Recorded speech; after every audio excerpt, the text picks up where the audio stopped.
Cette pyramide de chaussures est faite pour engager les États à signer, ratifier, à universaliser la Convention d'Ottawa sur les mines antipersonnelles et la Convention d'Oslo sur les armes à sous-munitions.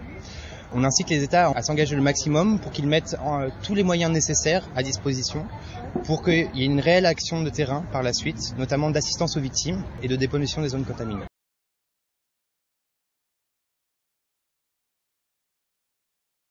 Sur les États qui ont ratifié et signé la Convention, il y a plusieurs types. Il y a les États qui ont été producteurs de sous-munitions, donc qui actuellement ne produisent plus de sous-munitions. Une mine antipersonnelle, c'est pareil, depuis qu'ils ont signé les conventions.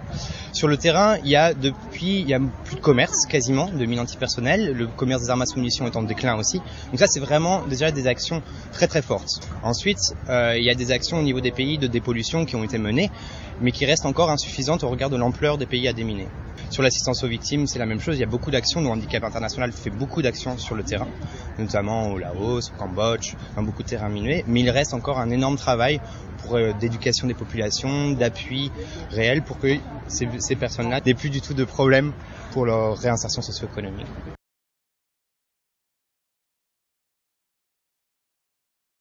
Une mine antipersonnelle, c'est une arme qui est mise sur une zone pour empêcher toute personne, véhicule ou toute armée de pouvoir venir sur le terrain.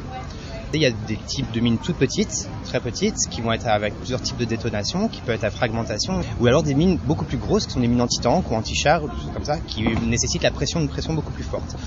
Les armes à sous-munitions, ce sont des containers, ce sont des missiles, en gros, qui sont envoyés soit par voie aérienne, soit par artillerie sur le sol, qui contiennent plusieurs dizaines à plusieurs centaines de petites bombelettes qui vont se disperser sur des zones très très larges, ça peut être plusieurs terrains de football, et qui vont saturer la zone et exploser normalement à la base à l'impact. Le problème de ces armes-là, c'est qu'entre 5 et 40% n'explosent pas à l'impact, donc deviennent de facto des mines antipersonnelles et restent sur le sol.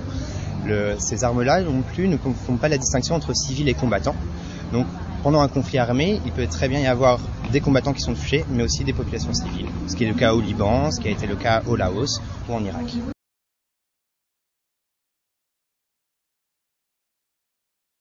Pour la Bosnie-Herzégovine, en effet, ça a été extrêmement miné. Donc nous, on n'a pas d'action de déminage en ce moment en Bosnie.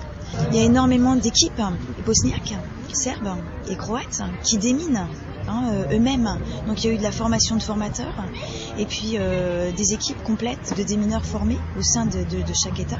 Nous, en fait, chez Handicap International, on fait d'autres actions, surtout la réinsertion des personnes blessées ou handicapées qui ont été victimes des mines antipersonnelles ou victimes de la guerre en général.